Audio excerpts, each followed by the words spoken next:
The Missing Witches podcast follows the wheel of the year, with true histories of real witches in the autumn and meditations on kinship with the more than human world in the spring. Stay with us in the off season for the Missing Witches prescription, plus interviews and Sabbath specials all year round.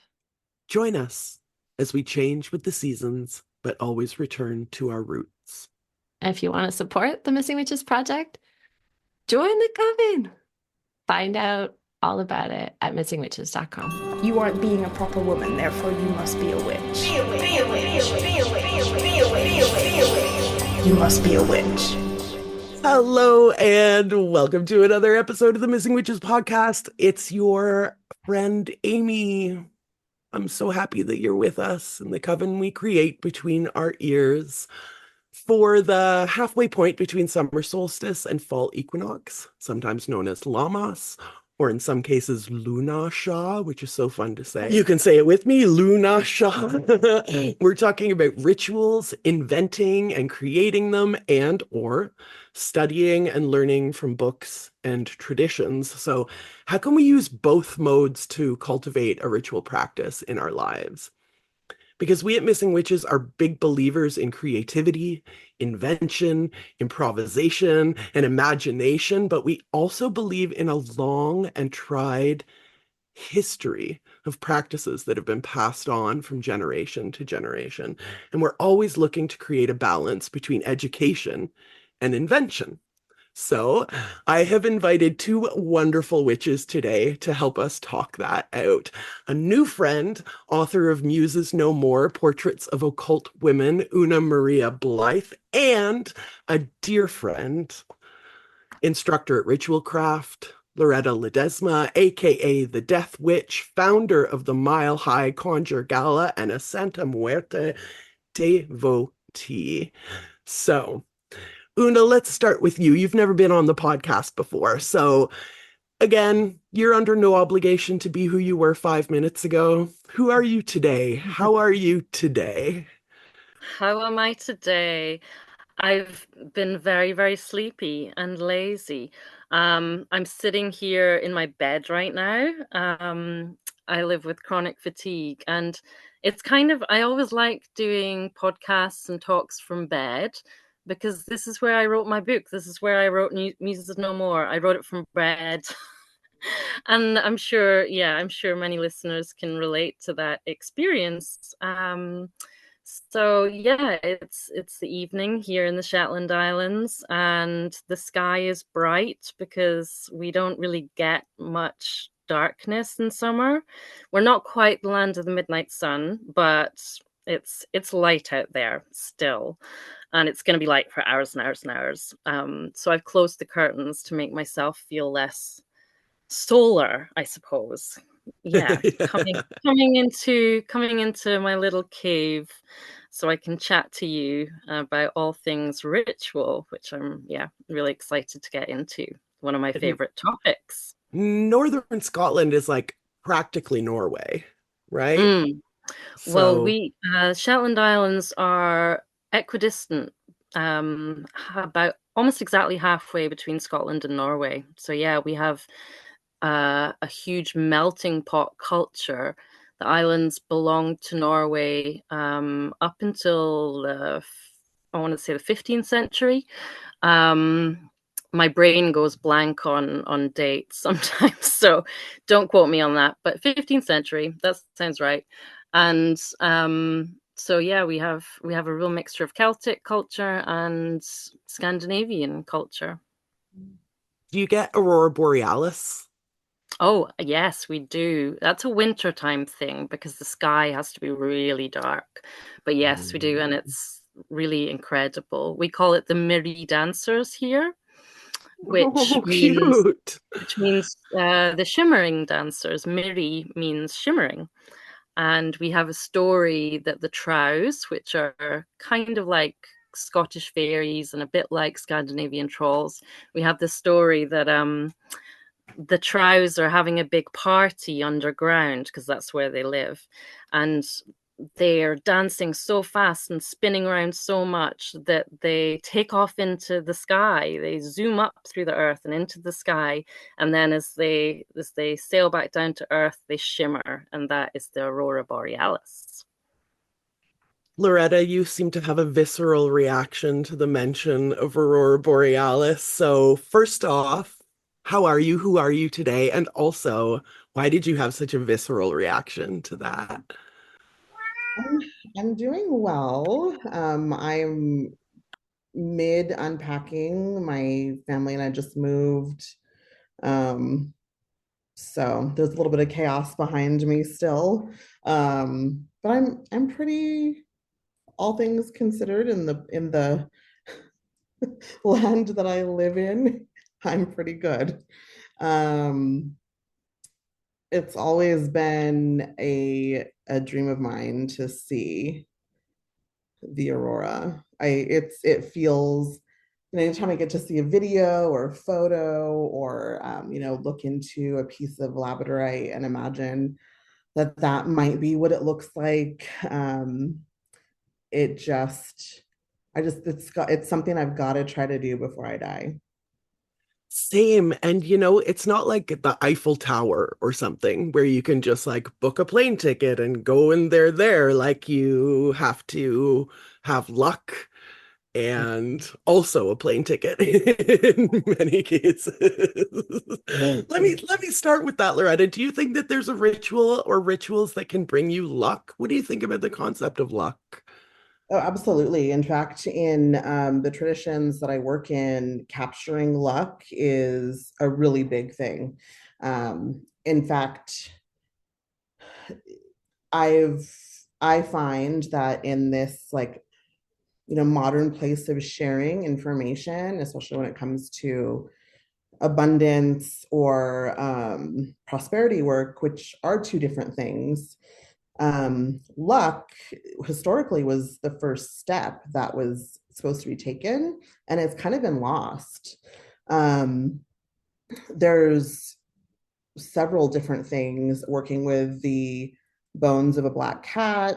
The ethics around that have changed.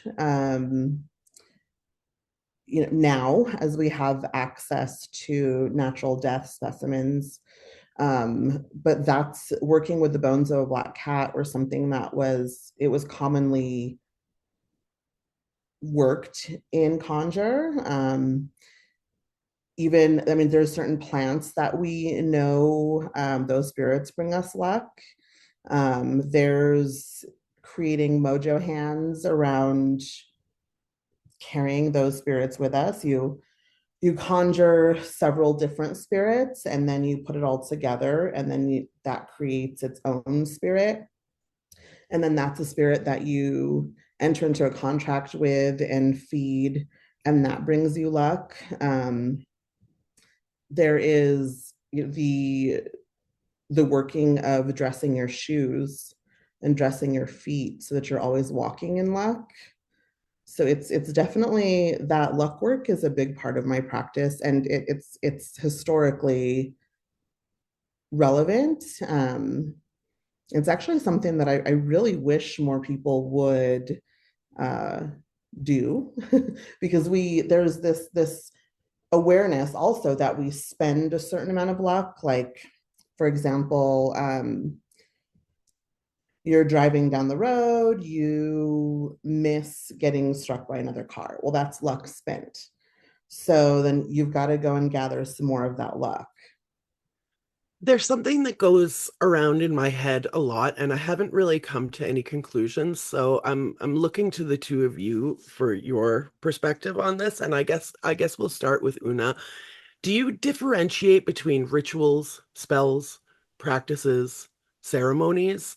And if so, how and what's the difference? That's a really great question. I do differentiate between rituals and spells for certain. I guess it's good to have a kind of working definition of what a ritual is. So For me, rituals are like containers. They're containers of liminal space, space which is a threshold, which is it's kind of like a transformative tunnel, and it's a space in which we can escape from quotidian life, the socioeconomic structures we live in, and we can make way for something to happen. And we don't necessarily know how or in what way we're going to come out the other side of a ritual when we go into it. But it's really a jumping off point. It kind of reminds me of the Fool tarot card. You know, it's both the beginning and the end. So I think it's really good to have this, kind of tunnel vision of a ritual. And it's also kind of like the Athanor in alchemy. So it's this furnace, like an egg. It's an egg in which we keep things, bring things up to a certain temperature, keep them simmering away, and we let something grow within it. We go into this ritual and we don't know what we're going to be like when we come out of it. We can set up the conditions for change happening, perhaps in a direction, usually in a direction which we want to go. But we can't guarantee what on earth the outcome will be. And that's kind of the really special thing about rituals for me. It's constructing a bridge, very architectural. Whereas for me, a spell is something we do to have that has a desired outcome for us. So we set our sights on an outcome and we do something often that contains a ritual in order for this thing to happen. But so the spell might contain a ritual, but a ritual doesn't necessarily contain a spell. Loretta, do you want to jump in on that? And I'll just restate rituals, spells, practices, ceremonies. So for me, for the lens that I approach the work through, ritual is more of something that is done repetitively. So for us, in root work, conjure, very traditional brujeria, there is laying down work, which I think a lot of people, where we say work, a lot of people hear, or to other people that means like spell work. We don't really use spell work, that word, very often, or that term very often. So for me, it's like the ritual of spiritual bathing, which is something that I do every day. The ritual of dressing my feet, my shoes, my hat, which is something that I do every day. So it becomes a ritual because it's incorporated in my moving and everyday life, where laying down work is something that we don't really work with within the calendar in the same way. There's certain days of the week that are good for certain types of workings. If I wanted to do some road opening, I would do it on a Monday or a Wednesday, depending on which spirits I'm working in with. But where, laying down work is something that if we need to do it, we do it then and there. I think, conjure, brujeria, root work, those things fall under more of like a folk magic lens. And because these are living practices, like these aren't practices that have died and then been resurrected. These are practices that they're living traditions. So they change as time changes, right? But the root is always, it comes from our elders, it comes from our teachers, it's word of mouth, it's passed down even in daily conversation.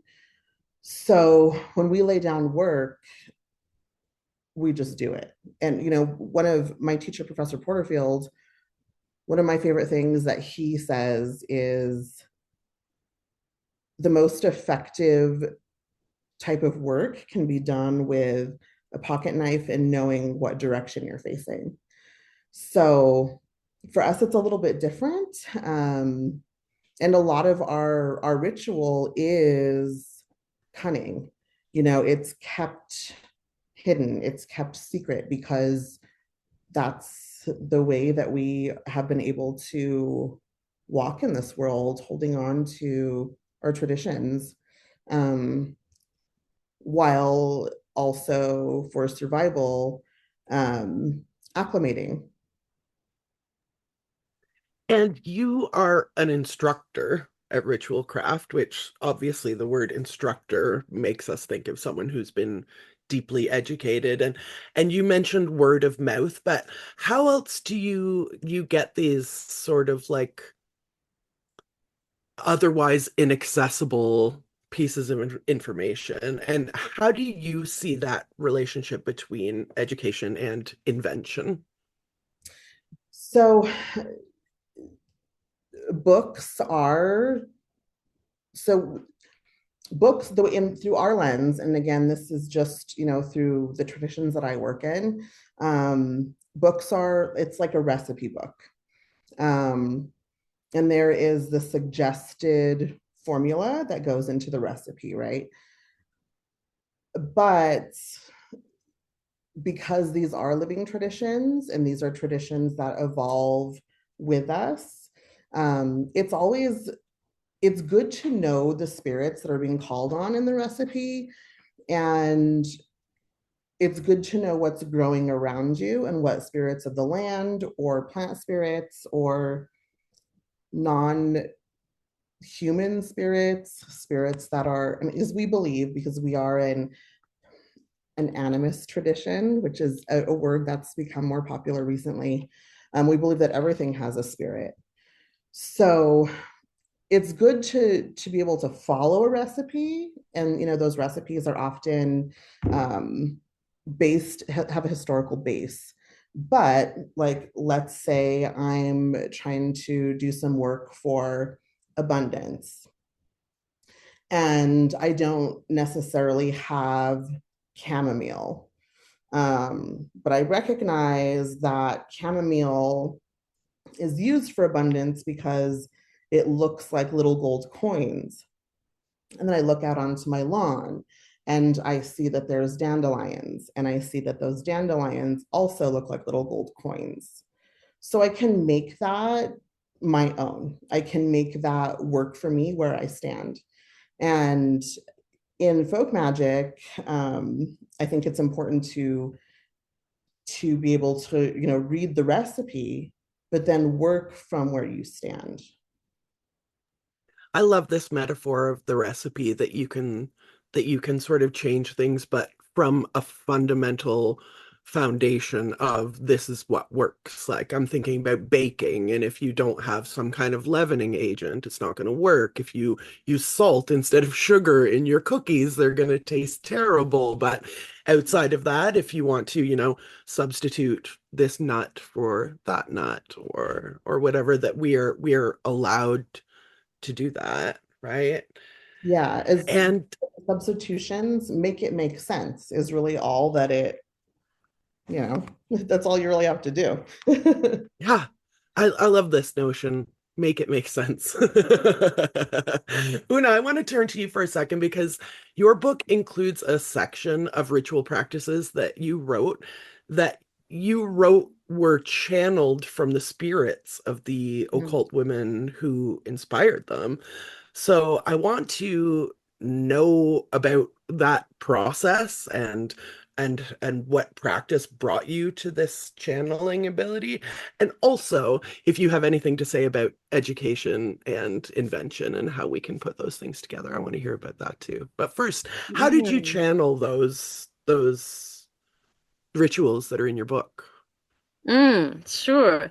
I mean, it's a difficult question to answer, not because I don't know the answer, but because I feel really cagey talking about it. Um, but I guess I come from a Scandinavian folk magic tradition, And as well as that, I have a background in ritual theatre, which is much more akin to ceremonial magic. So we were a magical group who made theatre that was secretly ritual. Not so secretly ritual, kind of everyone knew what we were up to on the scene in London.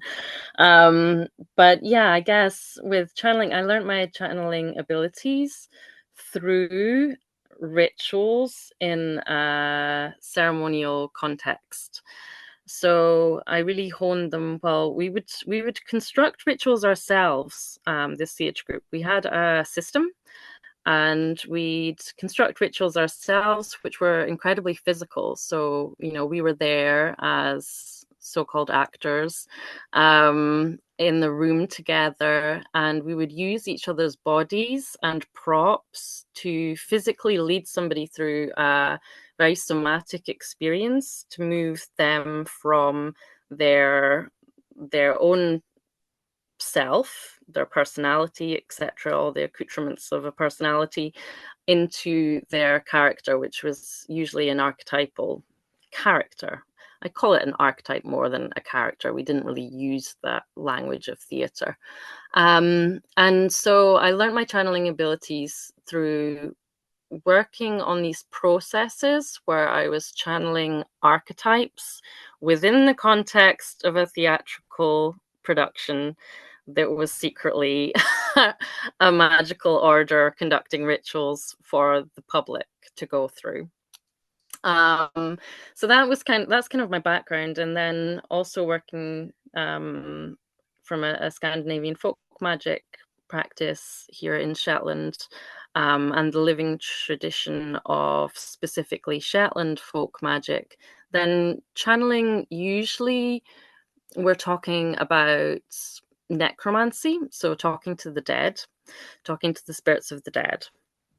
And so I kind of used all of my backgrounds to figure out ways to channel the spirits of the women I am writing about, some of whom have been dead for hundreds of years, some of whom have been dead for not quite so long. And I just spent a lot of time with each woman. I did, a heck of a lot of research when I was writing the book about all aspects of these women's lives, what people had written about them, what they had written about themselves, interviews, in some of the more recent women I was writing about then, I had television interviews. Sybil Leek, for example, was often on BBC TV, or Great British Broadcasting Corporation. And so there was a lot of material to work with just to get a flavor of these women, because for me, don't want to approach somebody without knowing a fair bit about them and about whether you even want to get in touch with them, which was a big part of my kind of sifting process when it came to writing the book. Who do I want to write about? Who am I going to get along with? Who am I maybe not going to get along with? And am I willing to try that anyway? So I'd work for a few months at a time on working with each woman, and I just spend that couple of months specifically chatting to, that one woman who I was building a relationship with.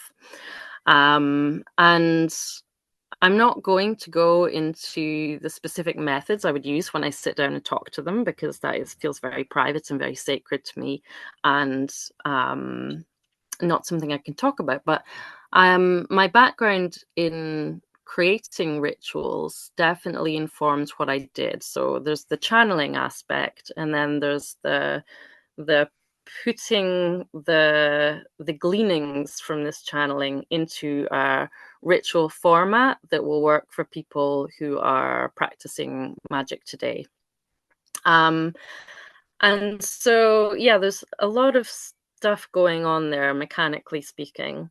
And I think what came out of it is quite an accessible set of rituals, really, an accessible set of spells and practices. And I think that comes from just being able to over time develop a way of channeling where you can really hone your communication abilities. It's like honing your communication abilities with living human beings. You just got to be nice, you got to be polite. And I think the basics of channeling come down to the basics of communication, in particular, active listening. So I also have some training in counseling, and that really helped me, just the real, daily life stuff of being a counselor and talking therapy. And yeah, for me, channeling, it's not hugely different from just having a conversation with somebody who is, physically manifest in this room right now. It's like chatting to you. So that's that. In terms of sort of working from traditional texts, grimoires and so on, I would also use the recipe book analogy. I think that's a really good one in terms of I know I'm talking a lot about structure here, but I think that is so important in, that container, that tunnel, that structure. So you thinking about, using the structure of a recipe and then dabbling a bit in the creation of a recipe that suits you. So you're using this, grimoire, whatever, as the basis of whatever you're doing, and then you're just playing mix and match in a way. Sometimes I think it can start off like that. You just feel like you're playing some mix and match kind of game and seeing what works. It's such an experimental thing, and I think over time you gather your own set of correspondences and you learn narratives of plant beings, animal beings. It's so much of it is about Rachel, is about constructing a good story, a story that you can tell yourself, a story that you can tell the spirits that you're working with. And when it comes to creating stories, then you just have to spend a lot of time chatting to those plants. Yeah. Loretta, what can you add as the death witch, about this sort of like cultural fear that we have around, the dead or talking to the spirits of the dead? What can you add to that for us?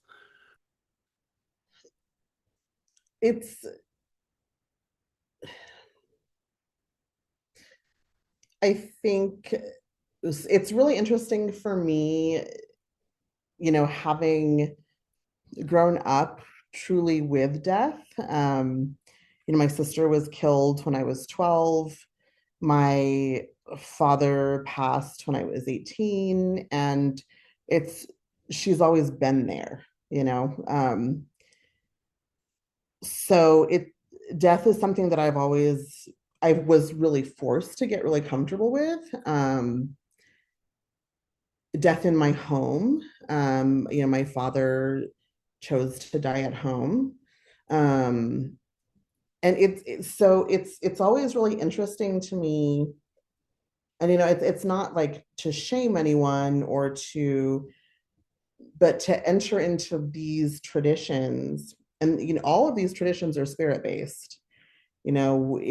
There's all of this work requires us to commune and communicate with spirits, to conjure spirits. Otherwise, we're missing a huge opportunity to make our work that much more effective. The spirit of corn, the spirit of the grass, like it's its own being, and it's going to do what it's going to do, but it will be so much more effective if you can conjure the spirit. And getting to know your ancestors, and also getting to know the ancestors of the traditions. So getting really comfortable with looking into death and looking into the information that the dead have to offer us. People don't realize, that when we're reading a text from someone who's no longer with us, you're conjuring that spirit. You're seeking information from the dead. So the types of, so I love that you brought this up, this learning how to get to know and have conversations with spirits. It just, you do it all the time, even if you don't necessarily realize that's what you're doing. But slowly getting comfortable with that and easing into it, and asking for permission, and getting to know what spirits you do and you don't get along with, will be really helpful in your practice. I mean, there's spirits that the world adores when it comes to these traditions that I just don't get along with. And I don't want to. That's another thing, is not every spirit is for everyone, and that's okay. Like, I've gotten to be very okay with the knowing that the spirit of Aleister Crowley is not for me. Yeah. I feel that. Speaking of problematics, how and Una wrote in her book about doing a ritual to protect sex workers, and I want to turn to you, Una, but first I want to know, Loretta, like, what role does or can ritual have in our political activism? It has every role. And this is one of the reasons I think it's so important to, as we're approaching traditions, study the history of tradition. I know I sound like a broken record, but history matters so much. The history of, people will find that the history of most traditions is rooted in seeking justice, and seeking justice and the identity of the witch, the hoodoo, the worker, the magician is highly political. And not everybody wants to hear that, but it is the undeniable truth. And if those of us who have, because this work isn't easy, right? Like, I'm conjuring the spirit of the crossroad at 3 a.m. Like, that's not something that my neighbor's probably doing. So those of us who do answer that, like, scream to engage in this work, I personally believe that we all have an obligation to enter into contracts to make this world a better place for everyone, but especially for people in our marginalized communities. Una, same question, but I want to add ritual as political activism, as performance art. How do those three things, listeners, I'm just making my open hand into a fist. I don't know what the word is for that. How do these things intersect for you? Sure.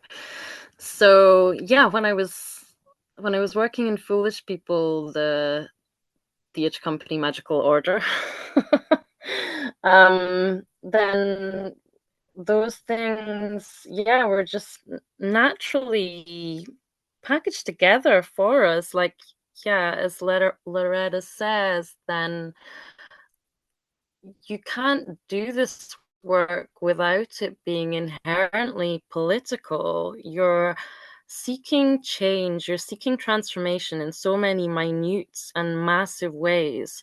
And to not extend that outwards into the world, that desire for change, then that feels so selfish. And I think often beyond that, even if we are, think of ourselves as, I'm in this for me, I'm in this for personal transformation, then even unawares, that transformation seeps beyond us out into the world.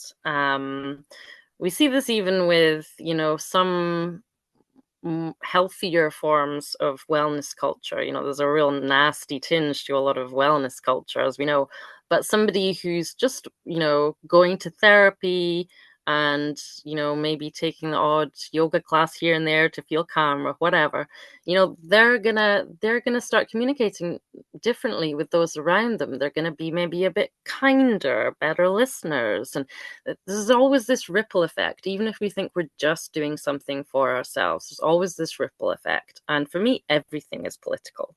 You know, you can't be outside of politics. Politics encompasses the whole of life, and not just human life either. And so, yeah, I don't know if there's a ritual we can do or a spell we can perform that is not political. Whether we choose to recognize that or not. And I think every tiny, minute decision we make in our lives is political.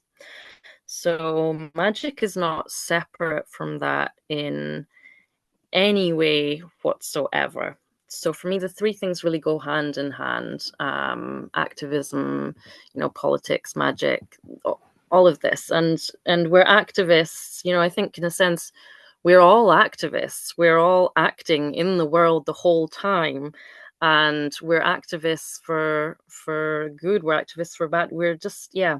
I think there's no escape from the political. It's not a separate sphere that sits over there. And the work we did as a theatre company, yeah, everything we did was very, very overtly political. We would stage these huge immersive events in places like, for example, Conway Hall in London. Foolish People did a performance in Conway Hall, which has long been the centre of free thought in London, and it's now the home of humanist philosophy, although they started holding lots of different kind of occulty events recently, I noticed. But I think this is in 2012 when the London Olympics was taking place. So, you know, London Olympics, it's got all sorts of political connotations, and the way that London was cleansed of, you know, litter even, but also what was thought of as human litter. You know, everything's just pushed out to the edges to make London this shiny, sparkling, hyper capitalist place. And so, you know, we'd pick our times, and part of ritual and spell work is picking your moments. And as Loretta said, you know, often that means, you know, making a regular moment for that to happen. So with Foolish People, that performance at Conway Hall, we were doing it every night for a month. And, you know, that kind of magic digs deep, especially when it's group magic. It starts uprooting stuff. And yeah, I think there's also a lot of joy to be had when we take the political seriously and we do the good work. You can find joy in that as well, and that's what sustains you. Hope and joy. It's not all grimy, and I mean, a lot of it is grimy. But I think a really important thing to mention is that we have to cultivate a joyfulness in our activism, a joyfulness in our hopes for the future. And when we perform ritual, spells, magic in general, then a lot of it is about finding the kind of inner spark that will motivate and move spirits. So yeah, I think joy deserves a mention there too. I do have a question about a kind of a grimy question for both of you. In terms of our mental health and our spiritual health, even our physical health, I guess, is there a point where rituals can be unhealthy?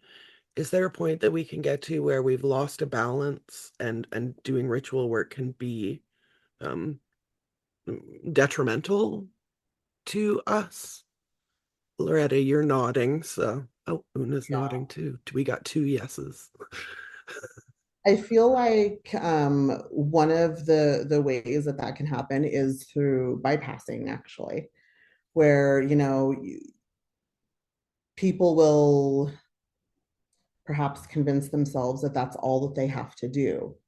I can light a few candles, and then that's where it stops for me. I think that that has to get like actually physically exhausting because you're refusing to engage in the physical world. So the spirit is just going to be drained, right? Um, I think that there is, your rest is sacred, and being self-aware enough in this work to know when you have to step back and when you have to rest your physical body, but also allow your spirits, the spirits that you are in contract with, to rest. Another piece that I think is really important in that is, this is where being like a two-headed worker comes in, because if you're only exercising the muscle of only justice, and while that's righteous and it's justified to seek justice, then what do you do to exercise this other muscle, in, like you said, like seeking joy, allowing yourself to feel joy, because when this part of history is done, we still have to be able to rebuild. So if we forget to work out the muscles of joy, of abundance, of pleasure, of laughter, then there's nothing left. You will not have the energy to rebuild. Also, there is a time and a place for your voice and your work, and there's a time and a place to step back and let the work and the voice of other people take the forefront. So I think that there's a few different ways as far as, mental health and physical health can go, that it can become unhealthy when you're running fully on ego and you're not allowing other people to have a space in the conversation. And when you're just like go, go, go, go, go, and then you forget to exercise or allow the other head to work, or when you're just bypassing, I'm just going to lay down work. I'm just going to do magic. I'm not going to engage in the real world. I'm not going to check on my neighbors. That's not good for anyone either. Una, do you want to expand on that idea? Do you have anything to add? Sure. So this is a really juicy question. I love it. One of my favorite topics is magic and mental health, or specifically what psychiatrists call, and capitalism calls, mental illness. I live with what is termed bipolar disorder. I go through phases with what I prefer to call it. At the moment, it's just manic depression. I think that kind of sums up nicely, and it has historical connotations that I find helpful. But yeah, I love this question, but I'm a disaster when it comes to figuring my way around how to engage as a magical practitioner who experiences madness with a capital M. And I suppose The Writing of Muses No More was a kind of hugely messy, chaotic experience for me, in which my mental health became very skewed and bizarre. So I was working and not paying attention to self-care and so on. I've always been pretty bad at self-care, to be honest. It's something I've really struggled with. And while writing the book, then that went out the window. My partner, she effectively became my carer. And I don't say that lightly. I was sitting in bed working all hours and, doing my magical work in this bedroom I'm sitting in. And I really went pretty off kilter and grew increasingly manic. And a lot of that was fueled by this magical work I was undertaking. And it was certainly going into the magical work I was undertaking, which became ever more frenetic. And I think it was the week in which I'd finished the book, and the week I finished writing the introduction, I had a full-blown breakdown. I was hospitalized twice in a very short period of time.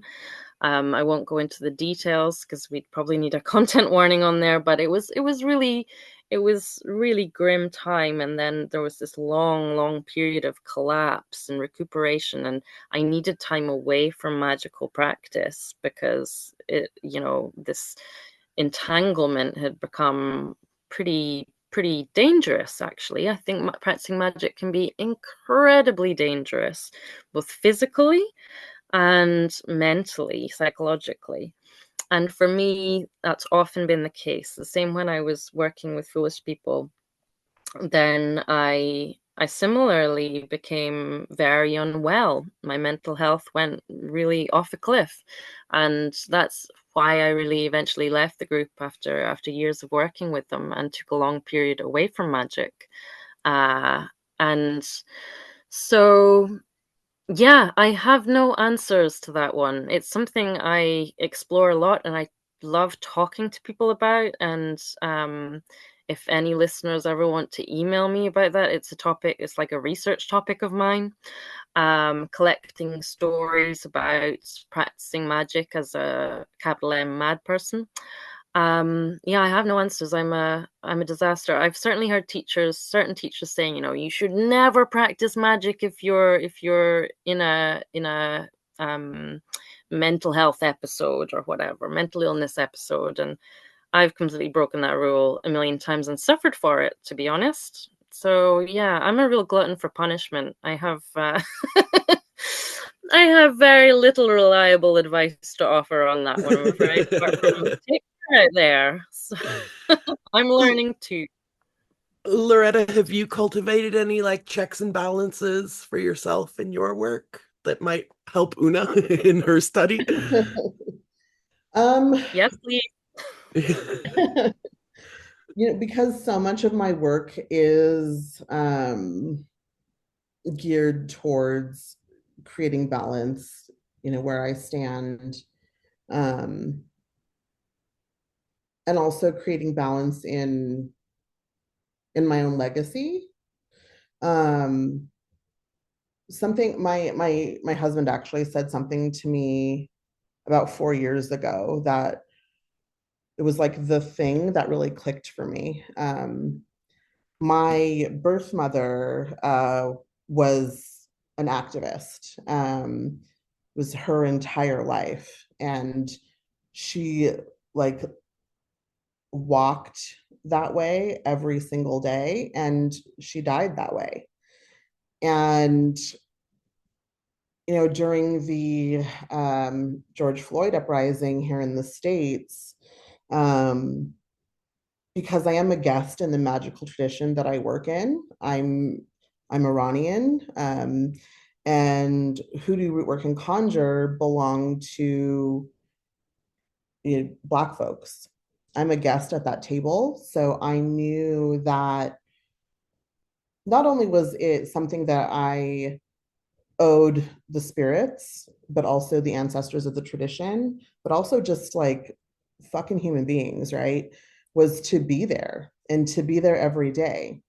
And I still have scars on my legs from getting shot with tear gas rounds. But something that my husband said to me during that time was, it feels like you are intent on living your mother's legacy, and it's going to kill you, just like it killed her. And that, when he said that, it felt like getting like punched in the throat. And since then, I have created checks and balances for myself in the sense that if I am crying from the time I wake up to the time I go to bed because I'm on my phone and I'm like seeking out information and I can't turn off the news, and I haven't gone outside, if I haven't tended to my garden, if I have forgotten that there is even more beauty in the world, then I have to step back from that work. I have to give myself 3 days. And three is the number. That's the number that I give myself. And I've also learned to listen to the spirit of my birth mother and the spirit of my father, and to really listen to my ancestors. And I'm no good if I'm not here for the amount of time that I'm contracted to be here. So really keeping that in mind has, especially in this new wave of things that we're seeing in Iran and just globally in general, that's something that's really helped me to try to be as balanced as possible. I have my moments, but I also, I have my elders, my teacher, my elders, my siblings in our lineage are pretty good at like checking me when I need it. And that's an odd thing for me, being the oldest sibling in our lineage. But sometimes I just need a good old fashioned like check, you know? Yeah, it sounds like being in community is like an integral aspect of these, working with magic, but also like being a human being, right? Loretta, in an interview, you said, hold on, let me get it exactly right. In a different interview, you said, the second that you're open to magic, magic will find you. And I want to hear from you, and I want to hear from Una too. What does that feel like for our listeners who feel disconnected from a magical practice? What does it feel like when magic finds you?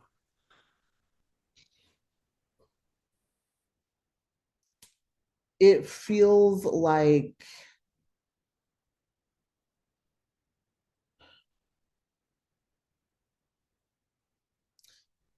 it's like the moment you realize that this life is happening even outside of your awareness. um it's a really funny thing because it's like opening your eyes for the first time. It's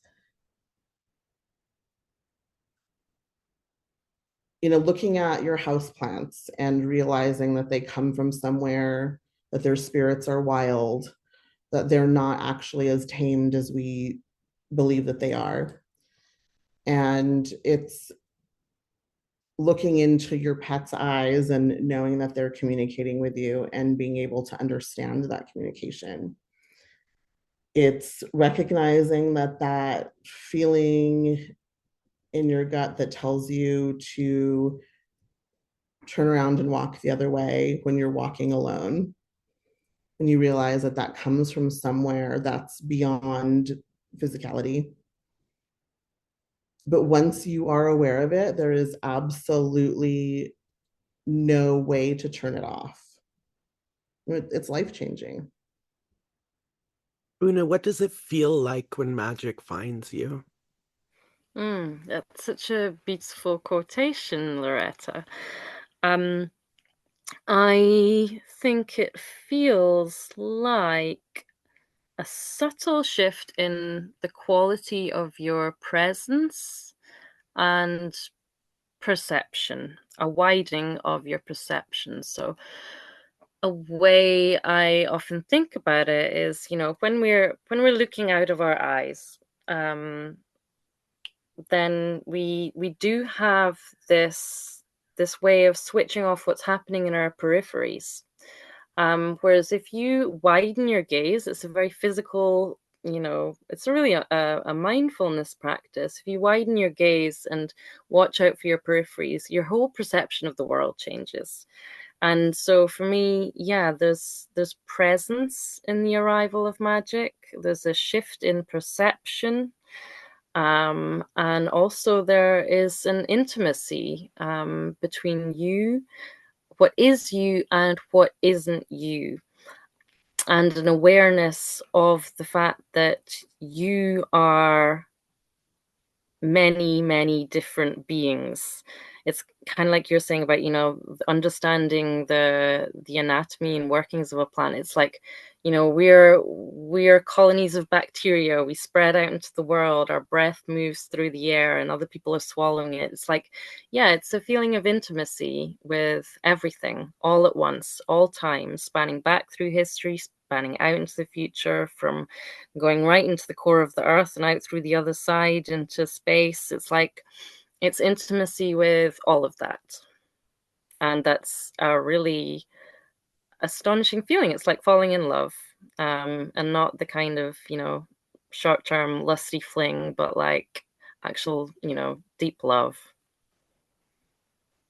I want to thank you both for underscoring the idea that ritual work is inherently political and world changing, personally and politically, that the personal is political, but that there are workings outside of candle lighting that also need to be done. Thank you both very much for that. Before we completely wrap, Loretta, what's the best way for our listeners to support your magic? I have a little shop, thedeathwitch.black. I also offer consultations through Ritualcraft, both in person and virtually. And just with the spirit of the algorithm being very shy these days, engaging with Instagram. I mostly am on there. I don't really post much on TikTok because I don't understand it, but I enjoy watching other people's posts. Yeah, that's where you can find me. Thanks. How about you, Una? So I have a Patreon where I publish new writing, and I'm also pretty active on Instagram. So you can find me at Una of the Peat Bog. Nice little reference to the Shetland Islands here. So yeah, Una of the Peat Bog on Patreon and on Instagram. You're also always welcome to send me an email. If you'd like to discuss anything magic and madness, anything to do with my book, Muses No More, which is available wherever you can buy books generally. I recommend buying it from an indie occult bookshop if you can. Getting it from your library. But yeah, my email is unamariablyth@gmail.com, and you're very welcome to just, fire off a little letter to me. I love little letters. Thank you again both so much. I'm going to keep this like that. What Risa and I are working on here is a recipe book, and you have helped me to add a few pages to that recipe book today. Thank you so much, Una. Thank you so much, Loretta, for being here with me today. And bless you fucking be. Absolutely. Thank you. Thank you. You must be a witch. The Missing Witches podcast follows the wheel of the year, with true histories of real witches in the autumn and meditations on kinship with the more than human world in the spring. Stay with us in the off season for the Missing Witches prescription, plus interviews and Sabbath specials all year round. Join us as we change with the seasons, but always return to our roots. And if you want to support the Missing Witches project, join the coven. Find out all about it at missingwitches.com.